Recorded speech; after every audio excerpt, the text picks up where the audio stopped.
Hi, I'm Darlene Rodriguez, your host for Making Waves. This episode is called Faith and Service of a Conscientious Objector.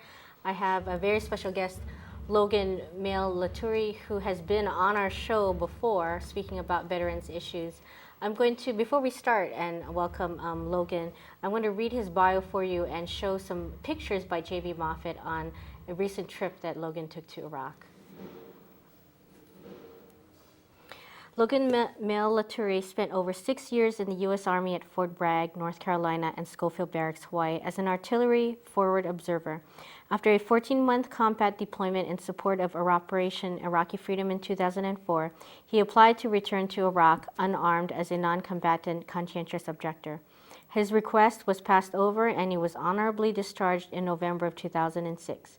In 2008, Logan worked with other service members and veterans to form Centurions Guild in order to protect and defend prospective, current, and former service members while bearing true faith and allegiance to God. On March 21st, he will testify at the Truth Commission on Conscience in War at the Riverside Church in New York City. Logan is also a member of IVAW. He is attending HPU and will receive his bachelor's degree in human services. And I also mentioned that Logan just came back in January of this year from a trip to Iraq, and these are the pictures from that trip. So welcome, Logan. Thanks for coming and agreeing to come and talk to us today. It's my pleasure. So as I mentioned, you went on a trip to Iraq, and you went to a place called Rutba. Can you tell me a little bit about Rutba? Why did you go? What were the circumstances, and who did you go with? Sure. Rutba is a tiny town in Al Anbar province in Iraq, way off west. In fact, it's the first thing that even represents a city if you're coming in from Jordan to the west. We were there about 3 days. We spent more time in Jordan than we were in Iraq. And I was actually invited by my friend Shane Claiborne, who had been there in 2003. Shane and another about 9 or 10 other people in 2003 were there with the Iraq Peace Team, which was a collaboration between Christian peacemaker teams and Voices in the Wilderness with Kathy Kelly. And they were there to just kind of witness against the U.S. bombing campaign and to provide comfort to those the victims of the American bombing. Mm-hmm.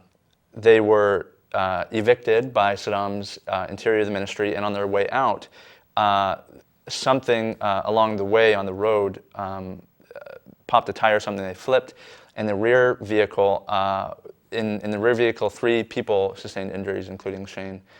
And in the middle of war-torn Iraq, we just started bombing. I think it was on like the 9th day. They were picked up by a group of Iraqis and taken to Rutba, to the hospital there, the only hospital. And when they got there, they found that the children's ward had actually been hit by a bomb and 2 people had died. And my friend Shane was a little nervous that they wouldn't provide aid, or there would be some animosity. But sure enough, the doctors said, Christian, Muslim, Jew, we help everybody here. And as they were getting ready to leave, 2 of them actually had to have stitches to stop the bleeding, and it was pretty well agreed that at least 2 of them probably would have died without medical assistance. And when they went to leave, one of the members offered them all the cash they had because they were leaving early. And the doctor said, no, we won't take your money. We just ask that you tell the world about Rutba.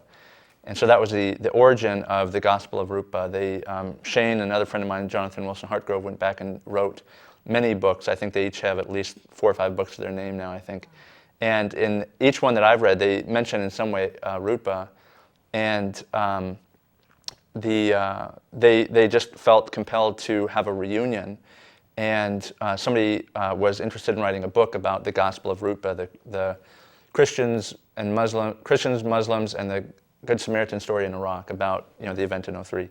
And unfortunately, after they left, the Navy moved into Rutba, and there was an incident where there was a mock execution, and so Rutba very early got a very bad taste in their mouth for the military, and the person writing the story didn't want to tell it without some kind of military perspective. And Shane and I had been in touch for a long time, and he thought that I would be a good candidate to provide some military perspective. So was that the first time you had been back to Iraq since your deployments there? Yeah, I was deployed from January '04 to February '05, and when we got there, we were the first civilians they had seen since Shane and the group was there in '03. Wow. So we got to the front gate, and there were all these Iraqi policemen who didn't know what to do with us, and so they provided us escort into the hospital, which we were really trying to maintain a low profile because of the danger of kidnapping and everything. But yeah, they hosted us for 3 days, and it was just the epitome of hospitality. I'd never seen anything like it before. So why was it important that why did they choose now for a reunion? And Originally, they were going to go last year, I think in May, but the fixer, the organizer, the Iraqi organizer, based on what people were saying in Rutba, they felt that it wasn't safe yet. And so they postponed it, and in the meantime, I was invited to participate as well. And so we went instead in January of this year, last month. yeah, that was really close.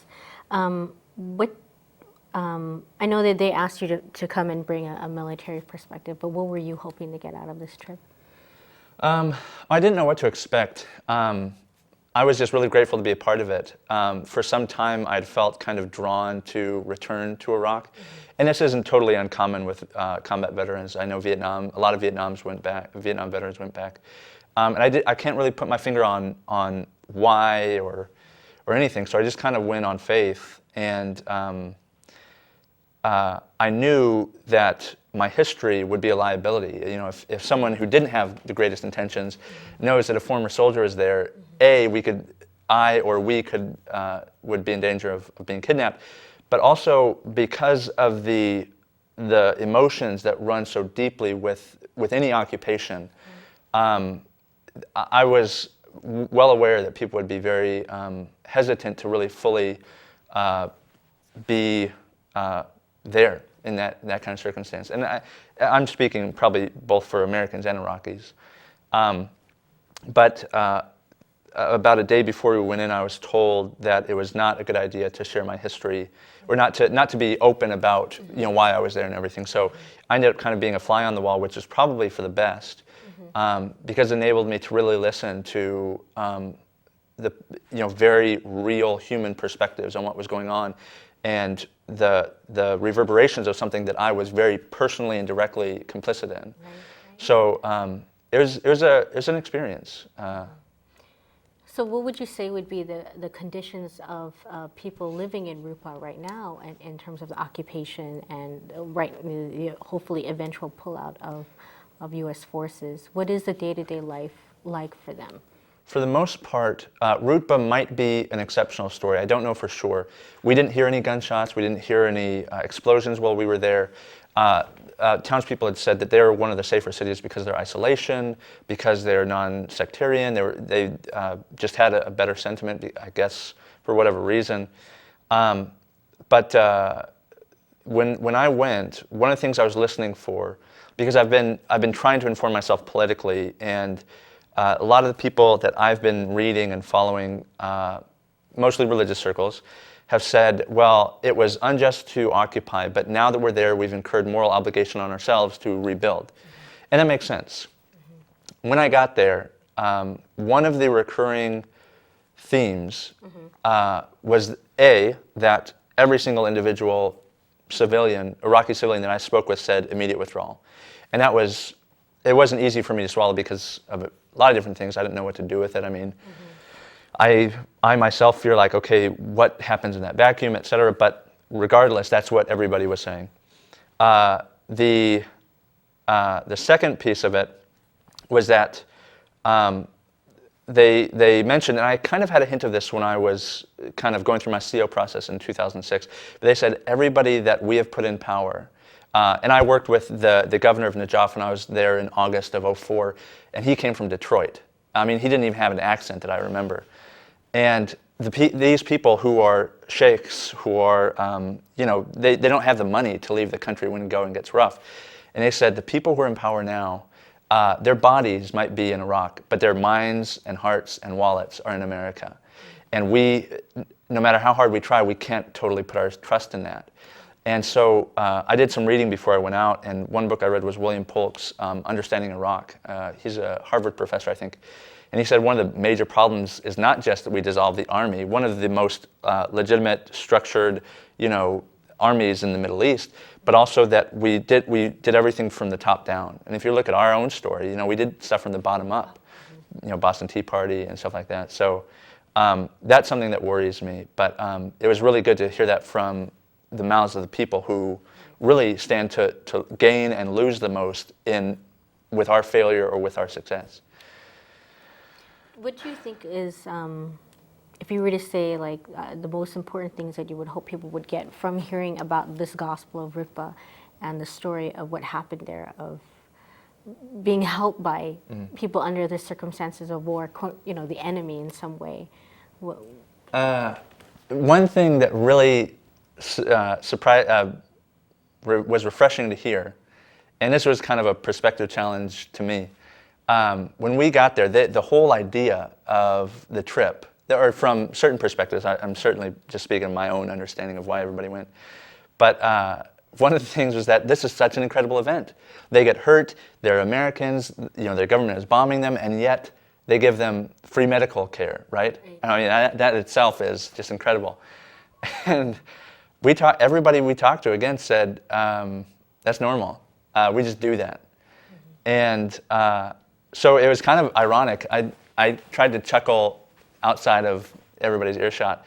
But I mean, this is normal Arab hospitality.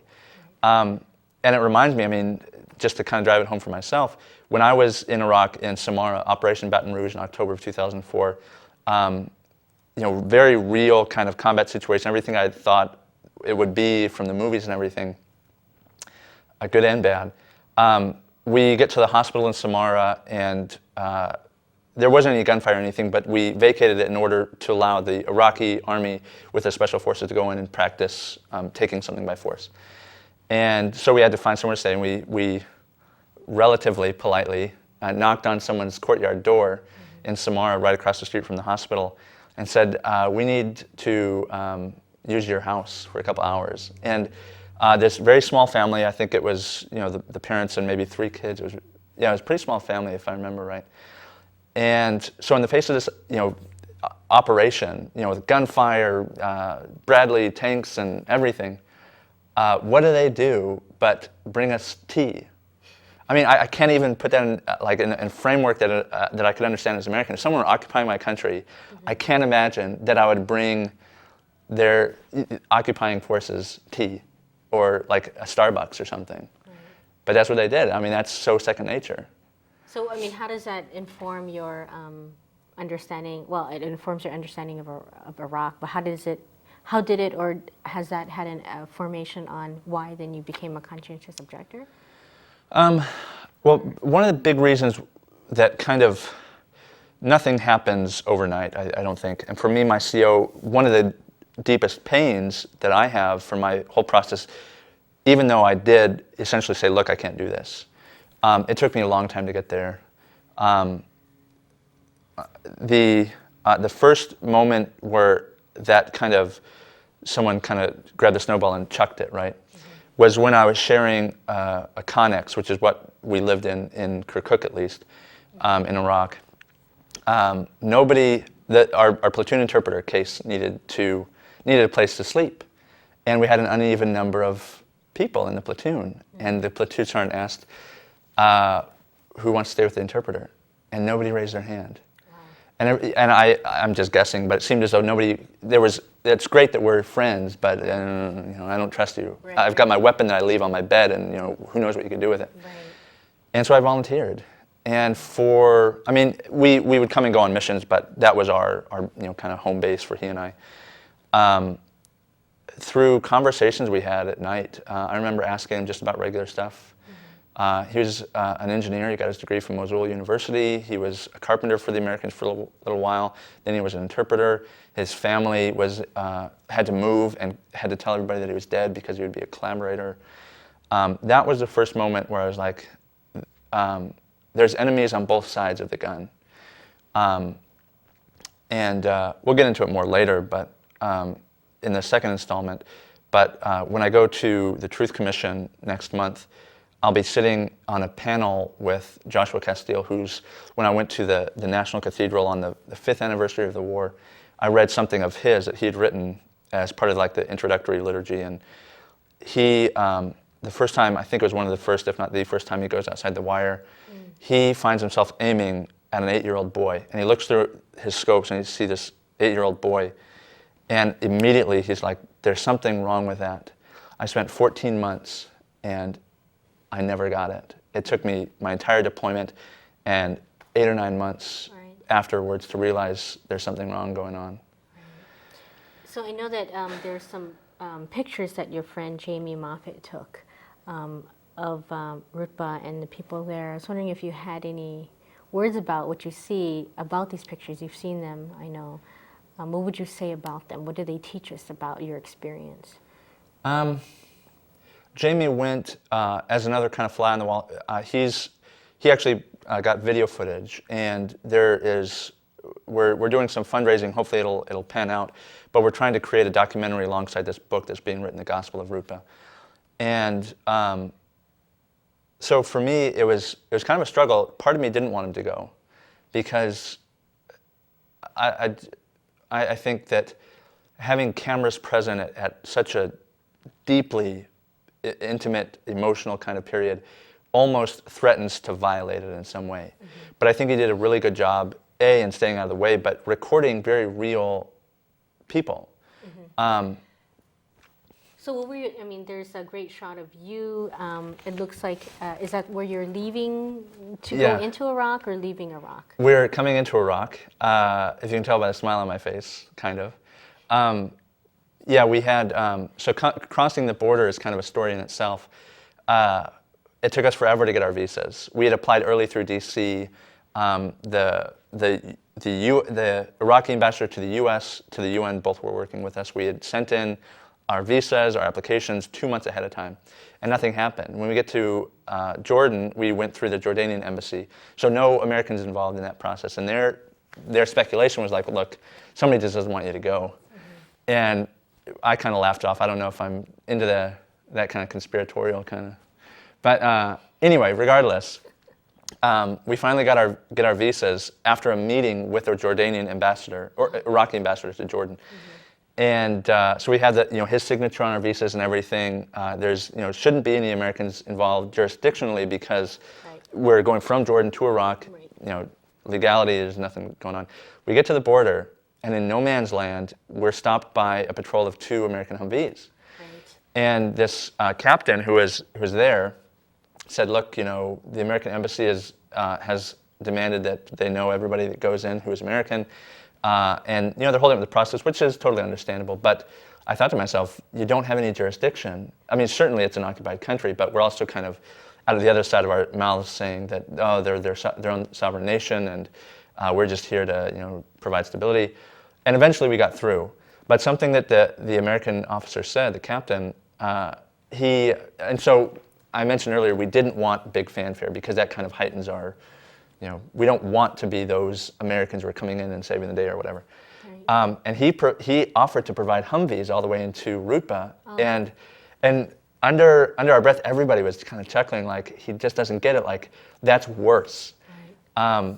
And so I don't know, I thought that was kind of funny. I think the picture was actually taken before we got to that point, but yeah, it was real difficult getting in and out, but we did it. Right, but what did it feel like for you? Like, I mean, you said, you had a smile on your face when you went in, thinking about maybe how hard it was to get in, but I mean, what was it like for you to return to this place that, I know it's emotionally charged, it's politically charged and all that, but just what was it like for you personally to go in?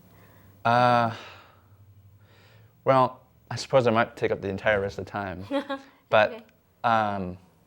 So I've been involved in peacemaking ever since my CO stuff, and I wouldn't have applied for CO, and I wouldn't have asked to go back to Iraq without a weapon if I had not been ready with my very life to defend the idea, the need, the urgency for peace. And the call not to be forthright about my history, totally understandable. And I wasn't like, I didn't have like a confession planned. I didn't expect to say anything. But just like how we're talking now, Right. this is a dynamic conversation. You're saying stuff, I'm saying stuff, and there isn't any, there are no boundaries set up in which I need to restrain myself. And so that was really difficult for me. For a good part of the trip, I journaled a lot of it, and a lot of it is like, I think I pressed through like 2 pages on my journal. But the most difficult part, I think, was realizing how real and deeply held the emotions are against the American government. And we're all Americans, and we're all welcomed. It's not about, they don't have a problem with Americans. But the military is one of those things that provides a direct representation of the government. And so as an activist, as a peacemaker, I carry that with me in a way that I wish I didn't have to. But at the same time, Switchfoot has these great lyrics, forgiveness, maybe forgiveness is right where you fell. I've gotten into a lot of conversations with people about equity and justice and racism, and speaking as a white, Christian, hetero, able-bodied male, that disqualifies me from, in the minds of some people. I don't know that I would agree that it should, but it does. And that's been really difficult. I want very passionately to be a tangible part of the reconciliation in Iraq. But even as I say that, I recognize that that isn't my right. That isn't even something, that's a privilege. It's something that I need to come to as an invitation. And it is possibly even the remnants of my own, it's called white privilege, that maybe says, oh, I have something that they need. When I don't know, maybe that's right. There was a quote that came out of the Aboriginal movement in Australia in the 70s that I'd get tattooed on my forehead if I could, which, that would probably preempt me from some jobs. But they said, if you've come to save us, we don't want your salvation.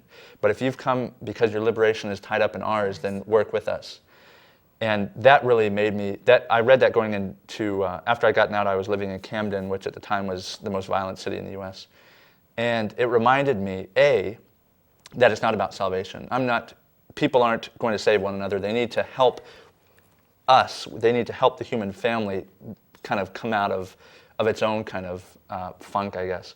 But it's also a two-way statement in that that liberation requires the oppressed, the poor, the hungry, the starved to kind of take that first step also. I think that the relative obligation is definitely much heavier on the oppressor, on those who have had privilege, but it's a dynamic interaction. Right. So what was then, given this dynamic that you're mentioning as important, so what was the reaction of the people in Rutba to the return of these people they had helped 7 years ago? That was definitely what they were most surprised about. Not that we thought so much of their normal everyday act of generosity, but that we came back. What was it? 9 years later, seven years later. Why were they surprised that they would come back? Well, I think they have an expectation of us, just as we have of them. I mean, not necessarily the whole white privilege thing, but I mean, who does that? Who travels? For me, I think it was the polar opposite sides of the globe. Right. But I think that was an article of hope that represented so much potential. And one thing, as much as I wish could have been done more. I mean, I imagine if I had talked to one of the Iraqi policemen, I think we saw in one of the pictures, if I were to tell him, hey, I was here, I trained Iraqi policemen, the connection that could have occurred, that potential, that capacity for real, gritty reconciliation, though it didn't occur, it's going to. It is, as we are speaking. I think the trip to Rupa was the beginnings of that. And so as painful as it was for me to restrain myself, and as difficult as it was as a white Christian hetero, male, someone shared with me the fact that I can both mourn and celebrate the incompleteness of the reconciliation that was begun. And as that reconciliation is worked out, I'll find my position, my place. But it's got to be organic. I can't go there, with a big flag, American flag, saying, "Look, all right, tension's over." Someone from Crossroads, my own church, said, "Look, you know, on one level, we can't hope to reconcile as we're hurting someone. I mean, you don't, in the middle of a fight, as you're punching someone, say, okay, now let's stop." Right. It's, you stop, you take a breath, and you're like, that was stupid. And so I mean, it's difficult, but you know, I'm here for the long haul. I still very passionately know and feel that this is something that's worth dying for. I mean, this is, you know, love is the hardest four-letter word to swallow. That's right. So I hope that maybe in another time, maybe in the future, if Making Waves is still around, and you've gone again, then maybe it'll be that reconciliation that you're hoping Let's for. hope so. Yeah, I hope so. That'd be really good. Well, we're going to wrap it up, and it's gone really quickly. I want to thank Logan for coming to talk about a very meaningful experience for him and sharing that with us today. The next show that we have, hopefully it'll expand that inability for you to have spoken there in Iraq at that time. But we'll talk in the next segment, part 2 of Faith and Service of a Conscientious Objector, about how Logan will then, in March, in the coming month, be able to speak about that experience in Iraq on this trip and on his past deployments. So thank you very much for joining us on Making Waves. This is Darlene Rodriguez signing off. Thank you, mahalo, for joining us today. Thank you.